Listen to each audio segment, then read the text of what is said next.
আকৌ বাঢ়িল পেট্ৰল ডিজেলৰ মূল্য ত্ৰাহি মধুসূদন সোঁৱৰিছে সাধাৰণ জনতাই আৰম্ভ হ'ল ৰাজনৈতিক দলৰ নাটক পণবন্দী জনতা পেট্ৰল ডিজেলৰ মূল্য বৃদ্ধিত এতিয়া অতিষ্ঠ জনতা মাত্ৰ এটা সপ্তাহত 3 টকা বৃদ্ধি হ'ল পেট্ৰলৰ মূল্য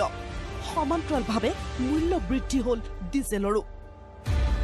এসময়ত মূল্য বৃদ্ধিৰ বিৰুদ্ধে জেহাদ ঘোষণা কৰিছিল বিজেপিয়ে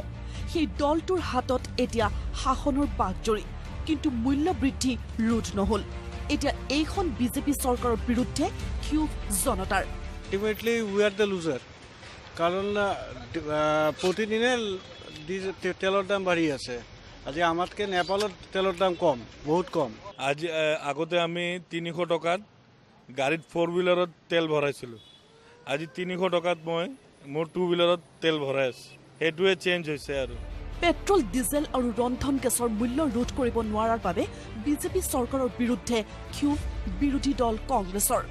মূল্য বৃদ্ধিৰ প্ৰতিবাদত সোমবাৰে ভাৰত বন্ধ ঘোষণা কৰিলে কংগ্ৰেছে যি সময়ত মাত্ৰ 20 টকা এটা সিলিণ্ডাৰৰ মূল্য বৃদ্ধি হৈছিল সেইখিনি সময়ত বিজেপি দলে ভাৰত বন্ধ দিছিল যি সময়ত 5 টকা এবাৰ পেট্ৰলৰ মূল্য বৃদ্ধি হৈছিল সেইখিনি সময়ত বিজেপি দলে ভাৰত বন্ধ দিছিল বিজেপি দলে যাতে তেওঁলোকৰ চকু মেলি চাই যে ৰাইজৰ কেনেকুৱা দুৰ্দশা হৈছে তাৰ বাবে ভাৰত বন্ধ 10 তাৰিখৰ দিনা আহ্বান কৰি চৰকাৰৰ দৃষ্টি আকৰ্ষণ কৰিব বিচাৰিছো ৰব কংগ্ৰেছৰ এই প্ৰতিবাদী কণ্ঠ শুনাৰ লগে লগে আপোনালোকে আন এটা দৃশ্য মন কৰক এয়া কংগ্ৰেছৰ শাসনকালৰ দৃশ্য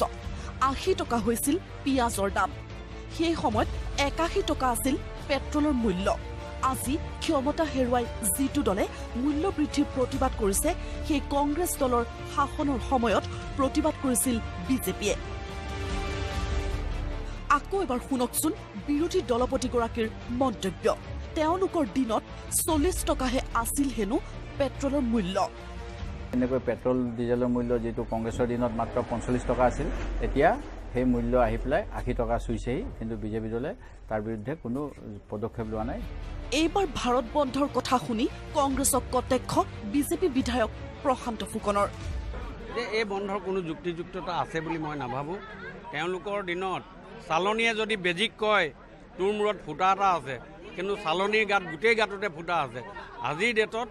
কংগ্ৰেছে 70 বছৰ শাসন কৰাৰ পাছত বিজেপিক গালি পাৰিবলৈ কমসে কম 65 বছৰ বিজেপি শাসন কৰাৰ পাছতে পাৰিব কাৰণ যিয়ে নহওক মুঠতে মূল্য বৃদ্ধিয়ে জুৰুলা কৰিছে সৰ্বসাধাৰণক আৰু সৰ্বসাধাৰণক পণবন্দী কৰি বুকা ছটিওৱাৰ ৰাজনীতি কংগ্ৰেছ বিজেপিৰ মুঠতে ক্ষমতা লাগে তেওঁলোকক আৰু ক্ষমতাৰ বাবে উচ্চতম ন্যায়ালয়ৰ নিৰ্দেশকো উলংঘা কৰি ভাৰত বন্ধৰ আহ্বান কংগ্ৰেছৰ 2015 চনত বন্ধ অপসংস্কৃতি অসাংবিধানিক আখ্যা দিছিল উচ্চতম ন্যায়ালয়ে ব্যুৰো ৰিপৰ্ট প্ৰতিদিন টাইম